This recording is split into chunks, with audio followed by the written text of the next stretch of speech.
انسان مقاصد چاہتا ہے تو بڑے لوگ گمراہ ہو گئے، الجھ گئے، زندگی کا پتہ نہیں پا سکے، اور پھر جسے اپنا پتہ چلتا نہیں وہ پریشان بھی بڑا رہتا ہے۔ آخر میں کیوں آیا ہوں، کیا مقصد تھا، وہ الجھ جاتا ہے۔ انسان کو اپنی معرفت پانے کے لیے معرفت الہی کی ضرورت ہے۔ من عرف نفسہ فقد عرف ربہ، وہ تلاش کرے اس کا مالک، اس کا رازق، اس کا خالق کون ہے۔ تو اللہ تعالیٰ کی پاک بارگاہ تک رسائی کے لیے اب صرف ایک ہی ذریعہ ہے، اور وہ ذریعہ ہے ذات مصطفیٰ صلی اللہ تعالی علیہ وسلم۔ یا ایھا الناس قد جاءکم برہان من ربکم، اے لوگو یہ جو میں نے تمہارے پاس اپنے نبی کریم علیہ السلام کو بھیجا ہے تو یہ رب کی طرف سے تمہارے پاس واضح دلیل آ گئی ہے۔ نبی پاک علیہ السلام کی پیروی کرنا، حضور کی اتباع کرنا، حضور کے نقش قدم چلنا، نبی پاک علیہ السلام کی بتائی ہوئی باتوں پر عمل کرنا، جن چیزوں سے سرکار نے روکا ہے ان سے رک جانا۔ جو بندہ یہ کام توجہ سے کرتا ہے اسے معرفت الہی بھی نصیب ہوتی ہے اور محبت الہی بھی نصیب ہوتی ہے۔ قرآن مجید نے فرمایا قل ان کنتم تحبون اللہ فاتبعونی یحببکم اللہ، اے محبوب علیہ السلام آپ اپنے غلاموں سے یہ فرما دیں کہ اگر یہ اللہ سے محبت کرنا چاہتے ہیں تو آپ ان سے فرمائیں کہ میری پیروی کرو، میرے نقش قدم چلو، میری اتباع کرو، یحببکم اللہ، اللہ خود تم سے محبت فرمائے گا۔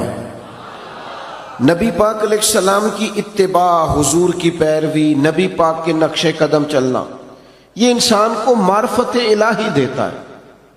آپ کو پتہ ہے صحابہ کرام علیہم رضوان نے جب کلمے پڑھے، مسلمان ہوئے، ایمان کی، یقین کی، تیقن کی دولت انہیں نصیب ہوئی تو پھر ان کے رنگ ڈھنگ بدل گئے۔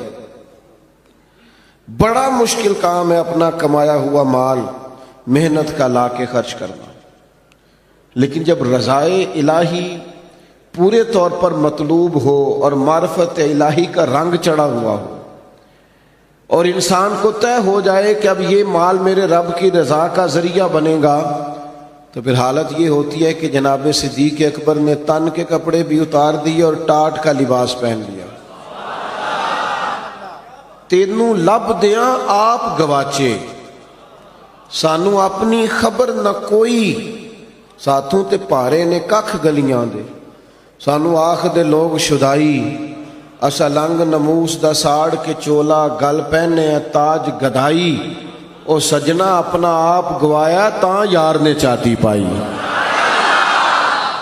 جب آپ کو معرفت الہی کا یہ جذبہ نصیب ہوتا ہے، یہ ذوق نصیب ہوتا ہے، یہ شوق نصیب ہوتا ہے، تو پھر انسان طلب کرتا ہے۔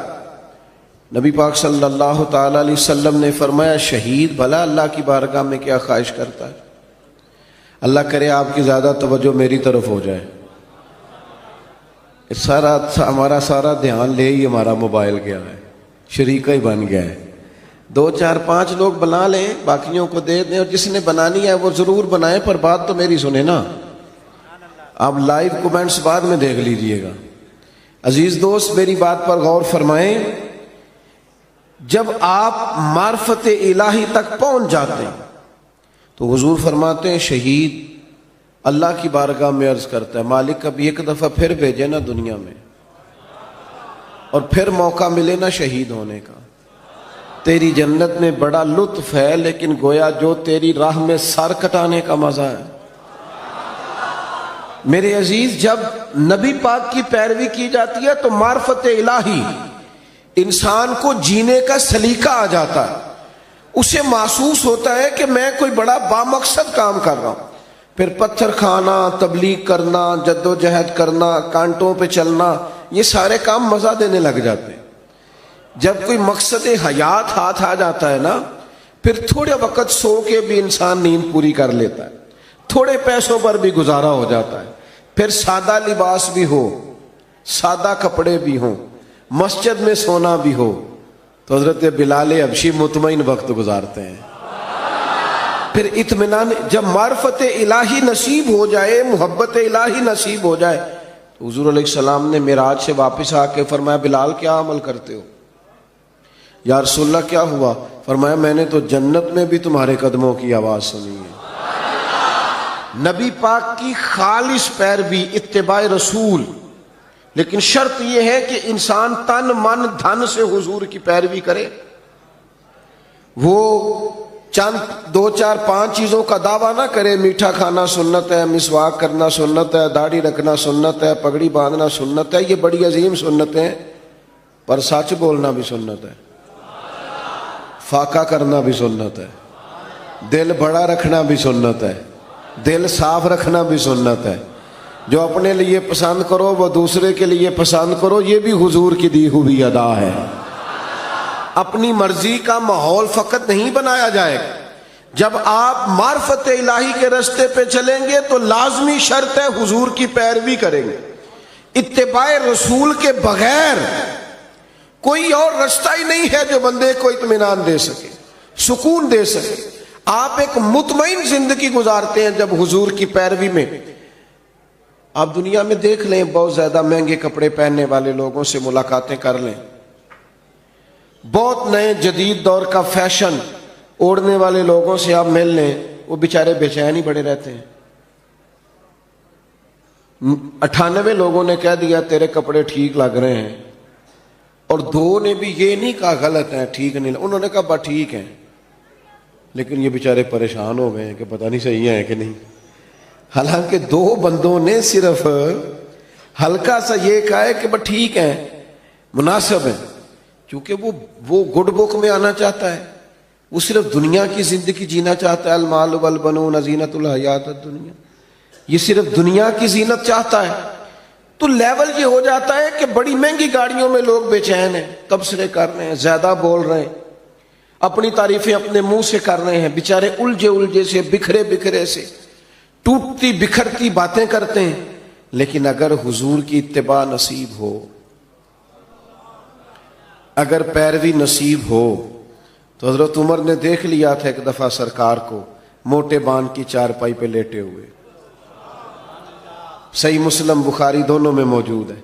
تو عرض کی یا رسول اللہ، آپ اللہ کے محبوب ہو کے اتنی مشقت کرتے ہیں. تو محبوب نے فرمایا عمر تم یہ پسند نہیں کرتے کہ کیسر و کسرا دنیا میں آرام کریں اور آخر میں رسوا ہو جائے، اور ہم دنیا میں تھوڑی مشقت برداشت کریں اور آخرت کی ساری عزتیں اللہ ہمیں ہی عطا فرما دیں. بس یہ بات جناب عمر نے پلے سے باندھ لی، زندگی کو سادہ کیا، بود و باش کو سادہ کیا، حضور کی اتباع.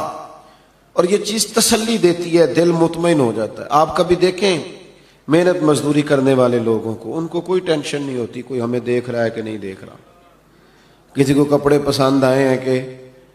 جو لوگ اللہ تعالیٰ کی معرفت کے بعد مطمئن زندگی گزارتے ہیں وہ ذہنی الجھاؤ سے بچ جاتے ہیں، وہ ایک مطمئن اطمینان بخش وقت گزار کے دنیا سے جاتے ہیں. حضرت عمر رضی اللہ تعالیٰ عنہ کے زمانے میں فتوحات بہت زیادہ ہو گئی تھی، اور مال غنیمت بھی بڑی تعداد میں آتا تھا. 25 ہزار 50 ہزار دینار بدری صحابہ کو ملنے لگے تھے. وسعت آ گئی تھی، اور جائز بھی ہے کہ آپ کے پاس اگر پیسے ہوں، وسعت ہوں، تو آپ کوئی قیمتی لباس پہنے تو منع بھی نہیں، اچھا گھر بنا لیں تو منع بھی نہیں. لیکن حضرت عمر کا لباس وہی پرانا سادہ، کئی جگہوں پہ پابند لگے ہوئے، آتے اسی سے جمعہ پڑھاتے، اسی سے فیصلہ کرتے، اپنی زندگی میں مست، کوئی پرواہ نہیں. تو بچے جب بڑے ہو جاتے ہیں پھر ہلکے ہلکے مشورے بھی تو دیتے ہیں نا. یہ پنکھے خود سے بند کیے؟ اچھا ٹھیک ہے. تو بچے ہلکے پھلکے مشورے بھی دیتے ہیں، ٹھیک ہے کوئی بات نہیں، سب رہنے دیں، سب ٹھیک ہے. تو کچھ لوگوں نے مشورہ دیا کہ اتنے بڑے لوگ جناب عمر سے ملنے آتے ہیں، وزیر مشیر اور کیا بات، اور وہی سادہ اور پھٹا پرانا اور پیوند لگا ہوا لباس. تو سب نے مشورہ کیا کہ حضرت عمر سے کہنا چلیں کرتا ہی نیا لے لیں. آپ کے پاس مال آتا ہے آپ سارا بانٹ دیتے ہیں, حصہ تو آپ کو بھی ملتا ہے, آپ بانٹ دیتے ہیں تو چلو تھوڑا سا حرج کیا ہے. تو سب نے مشورہ کیا کہ کہنا ہے حضرت عمر سے. تو ایک صحابی بولے, کہنے لگے کہنا تو ہے پر وہ شعر بھی بتاؤ جو عمر سے بات کرے گا. وہ بندہ بھی تو بتاؤ نا بھائی جو عمر فاروق سے بات کرے. تو لوگوں نے کہا ایک بندہ ہے نا جس کی عمر بات ٹالتے نہیں. کہا وہ کون ہے؟ کہا مولا علی شیر خدا. حضرت عمر ان کی بات نہیں ٹالتے. لوگوں نے حضرت علی شیر خدا کی خدمت میں عرض کی کہ حضور آپ کہیے نا جناب عمر سے کہ اب حالات بدل گئے ہیں, لوگوں کے پاس وسعت آئی ہے. حضور علیہ السلام کے زمانہ مبارکہ میں ظاہری طور پر, ورنہ تو بڑی وسعت تھی, ظاہراً اتنی وسعت نہ تھی. جناب صدیق اکبر کا زمانہ بھی کچھ ایسا ہی تھا. تو اب تو بڑا مال غنیمت آتا ہے اور حالات اور کے اور ہیں, تو حرج کیا ہے اگر نیا کرتا لے لیا جائے. تو حضرت علی کہنے لگے بالکل تمہاری بات ٹھیک ہے, توجہ ہے نا آپ کی, اور عمر سے کہنا بھی چاہیے. پر فرمانے لگے یہ بھی مجھے پتہ ہے میں کہوں گا تو وہ مان لیں گے, پر یہ تمہیں بتاؤں میں نے کوئی نہیں کہنا, میں نہیں کہوں گا کیونکہ میں عمر کی طبیعت کو جانتا ہوں. کہا پھر کیا کریں؟ فرمایا سیدہ عائشہ صدیقہ سے کہو, وہ ماں ہے نا مومنوں کی, حق رکھتی ہیں نا. لوگوں نے یہ سارا مدعا جناب عائشہ صدیقہ سے بیان کیا. بلایا جناب عمر, دوڑے حاضر ہوئے. اماں جی حکم ہو. پردے کے پیچھے بیٹھ گئے. فرمایا عمر اب اللہ نے وسعت کر دی ہے, مال آ گیا ہے, گنجائش آ گئی,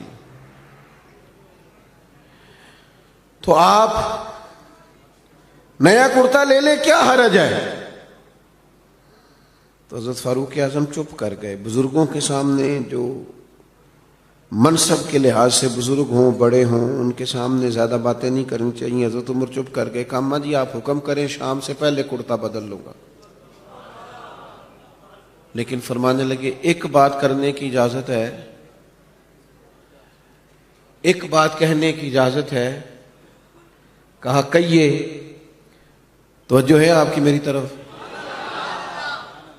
تو حضرت عمر فرمانے لگے اماں جی یہ جو میں نے کرتا پہنا ہے نا, حضور کے زمانے میں بھی میں اسی طرح پہنتا تھا, حضرت صدیق کے زمانے میں بھی اسی طرح پہنتا تھا. میرا دل کرتا ہے میں اسی طرح رہوں جو میرا رنگ حضور کے دور میں تھا.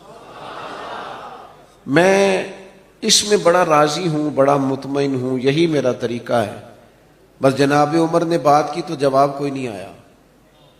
تھوڑی دیر کے بعد جناب عائشہ صدیقہ کے رونے کی آواز آئی اور جناب عمر فاروق سے فرمانے لگی آپ جائیے, جو صحابہ نے فرمایا تھا وہ بھی ٹھیک ہے, پر جو آپ کہہ رہے ہیں وہ تو بالکل ہی ٹھیک ہے.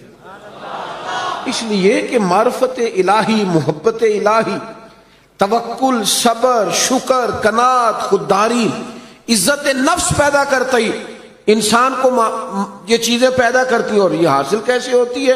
فتبعونی, حضور کی پیروی سے, نبی پاک کی غلامی سے, نبی پاک کے نقش قدم چلنے سے. ہم صرف اور صرف اس زندگی میں مطمئن رہ سکتے ہیں جو زندگی ہمیں مدینے والے محبوب نے عطا فرمائی. اگر ہم وہاں سے ہٹیں گے, اگر ہم وہاں سے چند قدم پیچھے ہٹیں گے, ہمارے لیے نقصان ہوگا. دیکھیے نا, عظیم سنت ہے نبی پاک کی اپنے دل کو صاف رکھنا, لیکن ہم نے بوجھ ہی بڑے بنائے ہوتے ہیں دل پہ. ایک بٹن ٹوٹ جائے نا, گلے کا ایک بٹن, تو محفل میں کسی کو بھی نہ پتا ہو تو جس کا ٹوٹا ہوتا ہے وہ بڑا پریشان ہوتا ہے, یار میرا بٹن ٹوٹا ہوا ہے. ایک تنکا صرف آپ کی داڑھی پہ لگ جائے نا, ایک بال چھوٹا سا, تو جب تک بندہ اتار نہ لے مطمئن نہیں ہوتا. ذرا سی یہاں مٹی لگی ہو تو سارے کہتے ہیں یار تیرے چہرے پہ مٹی لگی ہوئی ہے. آپ کئی بار آئینہ دیکھتے ہیں, پھر جا کے اطمینان حاصل ہوتا ہے. تو میرے بھائی یہ جو لوگ کہتے ہیں نا میں بے چین رہتا ہوں, بور بڑا ہوتا ہوں, تو ان کے دل پر بھی کوئی میل کچیل چڑھ گئی ہے. یہ باطن اگر اپنا صاف کر دیں گے نا, یہ چڑھ جاتی ہے میل کچیل. مجھے بتائیں, بندہ حسد کرے اور پھر سکون سے رہے, یہ ہو سکتا ہے؟ دل میں بغض رکھے اور سکون سے رہے, یہ ہو سکتا ہے؟ وہ تکبر کر رہا ہے, کسی کو حقیر جان رہا ہے, پھر سکون سے رہے، یہ ممکن ہے؟ جب ہم اپنی طبیعت پر، باطن پر بوجھ، میل کچیل چڑھا لیتے نقصان ہوتا ہے۔ جب دل پوری طرح صاف ہو گیا، پرواہ کوئی نہیں ہے، اللہ کے ہر بندے سے پیار ہے، ہر صحیح العقیدہ کی محبت ہے، ہر ایک کے بارے میں دل میں گنجائش ہے۔ پاک ہوئے تے پاک ہی ملدا ہی، تے بنا پاکوں پاک نہیں ملدا۔ سارے جسم دے دھون دے نالوں اکو تولا ٹکڑا دل دا۔ آپ دل صاف رکھیں گے نا، دل صاف، یہ حضور کی عظیم سنت، یہ والی اتباع کریں گے نا نبی پاک کی، آپ بڑی ہلکی پھلکی زندگی گزاریں گے۔ آپ کو مطمئن ہوگا کہ آپ الجھے ہوئے نہیں۔ آپ دیکھیے نا، ترمذی میں حدیث ہے، حضور علیہ الصلوۃ والسلام نے فرمایا، اے انس، اے میرے بیٹے، آپ سے ہو سکے تو صبح اس حال میں کیجئے گا کہ آپ کے دل میں کسی کا بغض نہ ہو۔ اور حضور فرمانے لگے، یہ میری سنت ہے، دل میں بغض نہ رکھنا، یہ میری، بولیے، یہ میری سنت ہے۔ اور میرے عزیز، دل میں صفائی، ستھرائی، صحابہ فرماتے ہیں، حضرت عبداللہ ابن عمر فرماتے ہیں، ہم ایک دن نا حضور کی بارگاہ میں بیٹھے تھے، 2-3 لوگ، دروازے پہ دستک ہوئی تو نبی کریم نے فرمایا، دروازہ کھولو، جو بندہ دروازے پہ آیا جنتی ہے۔ کہتے ہیں ہمارا تو رشک سے حال ہی کوئی نہیں تھا جسے حضور نے جنتی کہہ دیا۔ دروازہ کھولا تو بندہ بڑا سادہ سا، تازہ تازہ اس نے وضو کیا ہے، پانی کے قطرے داڑھی سے گر رہے ہیں، جوتے اس نے بغل میں دبائے ہوئے، آ کے حضور کی خدمت میں بیٹھا، کوئی کام کہا، پھر وہ رخصت ہو گیا۔ کہتے ہیں ہمیں بڑے رشک آیا کہ یار کمال آدمی ہے، حضور نے جنتی فرما دیا، یہ تو کمال ہو گئی۔ فرماتے ہیں اتفاق کی بات یہ کہ اگلا دن آیا، وہی ٹائم، وہی وقت، اسی طرح ہم بیٹھے تھے، پھر دستک ہوئی، حضور نے فرمایا کھولو دروازہ، جو آیا ہے وہ جنتی ہے۔ کہتے ہیں اب تو حال ہی کوئی نہیں تھا ہمارا تڑپنے والا، اس لیے کہ دروازہ کھولا تو بندہ بھی وہی تھا جو کل آیا ہے۔ او حضور تو اشارتاً کہہ دیں تو جسے نبی پاک نے 2 دفعہ کہہ دیا۔ مسند امام احمد بن حنبل میں روایت موجود ہے، فرماتے ہیں حسن اتفاق کے 3را دن، وہی ٹائم، وہی وقت، اسی طرح ہم بیٹھے تھے، دروازے پہ دستک ہوئی، محبوب فرمانے لگے کھولو بھائی جنتی آیا ہے۔ فرماتے ہیں ہمارا حال نہیں تھا کوئی، اس پر ناز کرتے، رشک کرتے، غبطہ ہوتا۔ بندہ آیا، سادہ بندہ، جوتے سائیڈ پہ رکھے، پانی کے قطرے داڑھی سے گر رہے تھے، وہ کام کیا۔ جب وہ باہر نکلا تو حضرت عبداللہ ابن عمر کہتے ہیں میں بھی اجازت لے کے اس کے پیچھے ہو گیا۔ میں نے کہا یار 2-3 دن اپنا مہمان بنا لو گے؟ 2-3 دن تو یہ بڑا عجیب کام ہوتا ہے نا، 2 گلیاں چھوڑ کے کسی کا گھر ہو تو وہ کہے مجھے مہمان بنا لو۔ تو کچھ ہوتے ہیں نا ایسے بھی مہمان، تو بن گئے مہمان، مجھے مہمان بنا لو۔ کہتے میں نے کہا بھئی میں کوئی امیر آدمی نہیں ہوں، غریب ہوں، جو روکی سوکی کھاؤں گا تمہیں بھی ملے گی، آ جاؤ۔ حضرت عبداللہ فرماتے ہیں 3 دن اور 3 راتیں میں اس کا مہمان رہا۔ میں پتہ کرنا چاہتا تھا وہ کیا عمل کرتا ہے، جس کی وجہ سے نبی پاک صلی اللہ تعالی علیہ وسلم نے جنت کی بشارت دے دی۔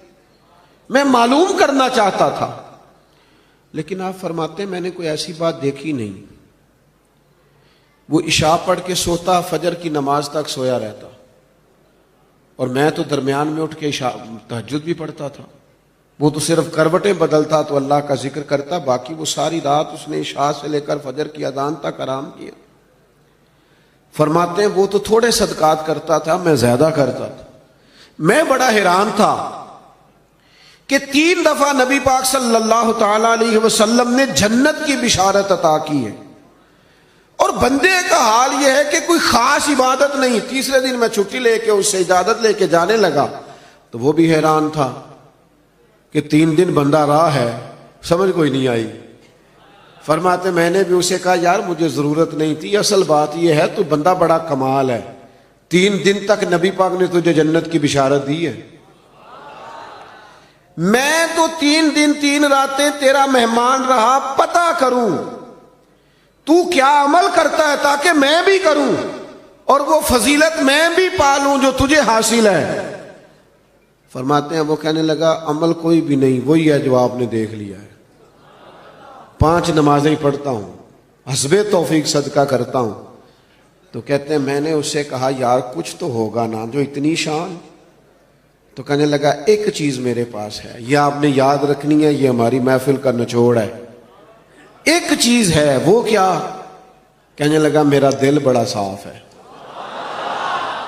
عداوت کوئی نہیں، حسد کوئی نہیں، بغض کوئی نہیں، اناد کوئی نہیں. اسی کسی دے کچھ بھی نہ لگ دے، نہ کوئی ساڈا دردی. ہم نے کوئی رٹا نہیں، کوئی کسی سے تنازع نہیں. اس نے مجھے سلوٹ کیوں نہیں کیا، فلانے نے سلام کو نہیں کیا، فلانے میرے وہ بچے کے دن رکھنے تھے مجھے بلایا کیوں نہیں، فلانے نے مشورہ کیوں نہیں کیا، منگنی پہ کیوں نہیں بلایا، ایک بندہ کیوں بلایا. میرا رٹا کوئی نہیں، دل صاف ہے. حضرت عبداللہ ابن عمر فرماتے ہیں میں سمجھ گیا. میں نے کہا تیرا دل صاف ہے نا، تو پھر مدینے والے محبوب نے بھی 3 دفعہ جنت کی بشارت عطا فرمائی. عزیز بھائیوں، ہم نے اتباع رسول کرنی ہے، پیروی کرنی ہے نبی پاک کی. یہی معرفت الہی کا بڑا ذریعہ ہے. سادہ زندگی گزارنی ہے، دلوں کو صاف رکھنا ہے، اپنے معاملات کو پوری طور پر اللہ کے سپرد کرنا ہے. باتیں زیادہ ہو نہیں سکتی، وقت کے دامن میں اتنی گنجائش نہیں سمیٹنے لگا ہوں. ایک بات میں نے ضرور کرنی ہے، آپ اتنی محبت سے دوست جمع ہوئے ہیں، چلے اللہ نے کبھی پھر موقع بنایا تو کسی کھلی جگہ پہ بیٹھیں گے انشاءاللہ تعالی. اب جو پیچھے ہیں وہ زیادہ پریشان ہیں، ان کو موقع نہیں مل رہا. ایک بات ضرور آپ سے عرض کرنی ہے، دلوں پہ جو بوجھ ہوں گے نا وہ ہمیں اپنوں سے دور کر دیں گے. غلطیاں ہو ہی جاتی ہیں. اچھا میں آپ کو بتاؤں، اپنوں کی غلطیوں کا ہمیں زیادہ پتہ اس لیے ہوتا ہے کہ ہم ان کے ساتھ جو زیادہ رہتے ہیں. انسان ہونے کے ناطے کمزوریاں دوسروں میں بھی ہوتی ہیں، پر وہ دور ہوتے ہیں تو ہمیں پتہ نہیں نہ ہوتا. کمزوریاں انسانوں میں رہیں گی، لیکن یہ جو ہم عداوت پال لیتے ہیں نا، آپ یقین کریں. ایک بوڑھے بزرگ مجھ سے کہنے لگے پیر صاحب بچے لڑ کے لیدا لیدا ہوئے نے تے اسی میاں بیوی سب تو چھوٹے نالاں ہن چونکہ بھرا لڑے نے تے اسی دوجے دے گھر نہیں جا سکتے. تو کہتے بچوں کی ماں کا یہ حال ہے کہ وہ کھڑکی کھول کے بیٹھ جاتی ہے کہ میرے بچے گزریں گے تو میں انہیں دیکھ لوں. کھڑکی کھول کے بیٹھی رہتی ہے کہ میرا بڑا بیٹا گزرے گا تو میں دیکھوں گی. او یار، اتنی عداوتیں، اتنی تکلیفیں. لوگ قبرستانوں میں نیرے جنازے پڑھنے جاتے ہیں، صرف جنازہ، تاکہ لوگوں کو پتہ چلے میں آیا ہوں. ورنہ ہم نے دل سخت کر لیے، طبیعتوں میں گھٹن ہے، ہمارے لہجے تلخ ہیں. ہم حضور کا میلاد منانے آئے ہیں اور نبی پاک کی غلامی اتباع کا تو سبق یہ ہے کہ جو پتھر بھی مارے نا طائف والوں نے اور تکلیف بھی دی، تو صحابی نے کہا حضور کرے نا دعا یہ تباہ ہو جائیں. تو فرمایا دعا نہیں کرنی ان کی تباہی کی، اس لیے کہ یہ نہیں مانتے تو ان کی آنے والی نسلیں مان جائیں گی. دل کو سخت نہیں کیا اپنے دل میں. لوگوں کے مکے والوں نے کیا کچھ نہیں کیا، پر ایک دفعہ معافی مانگی، محبوب نے کئی دفعہ معاف فرمایا. تو میرے عزیز، اتباع رسول اصل ہے، اور اتباع رسول میں 2 چیزیں بنیادی ہیں، ایک سادہ رہے اور ایک دل کو صاف رکھیں. یہ 2 کام اگر کریں گے زندگی بڑی ٹھنڈی محسوس ہوگی، معیاری محسوس ہوگی، آپ خود اپنے اندر خوبصورتی محسوس کریں گے. اللہ میری آپ کی حاضری قبول فرمائے. سلام ہوگا اور یہاں بزرگ بیٹھے ہیں، ان میں سے کوئی دعا کرے گا. وما علینا الا البلاغ.